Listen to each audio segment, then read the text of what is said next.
দেশের একটি বাংলাদেশ গড়ে তুলব, যে বাংলাদেশে কোন ধরনের বিয়াদত্বের স্থান হবে না। শহীদ প্রেসিডেন্ট জিয়াউর রহমান ইয়াসিরের সবাইকে বঞ্চিত না করে সবাই যাতে এই সরকারের সুফল ভোগ করতে পারে তার জন্য তিনি কাজ করে যাচ্ছেন। তিনি একটি কল্যাণমুখী রাষ্ট্র গঠনের জন্য কাজ করে যাচ্ছেন। তিনি বাংলাদেশকে আরণ্য একটি উচ্চতায় দেখতে চান, সেখানে প্রতিনিয়ত অবস্টাকল সৃষ্টি করা হচ্ছে। কারা করছে?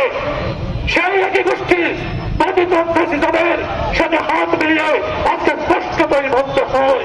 কারণ আজ যখন তারা পতিত জাতিষ্ঠের বিরুদ্ধে কথা বলে না, কথা বলে বর্তমানে যিনি রাষ্ট্রকে এগিয়ে যাওয়ার চেষ্টা করছেন তার বিরুদ্ধে তখন বদ্ধ হয় সেই পতিত প্রেসিডেন্টের দুঃশর্তের সাথে হাত মিলিয়ে তারা বাংলাদেশকে আবারও পিছনের দিকে নিয়ে যাওয়ার চেষ্টা করছে। আজকের এই দিনে আমরা প্রত্যয় ঘোষণা করছি, যে আদর্শকে, যে আকাঙ্ক্ষাকে সামনে রেখে আমার এই সকল শহীদ ভাইরা তাদের জীবন বিসর্জন দিয়েছে, সেই আকাঙ্ক্ষাকে ধারণ করে আমরা বাংলাদেশকে একটি কল্যাণমুখী রাষ্ট্র হিসাবে করে তুলব।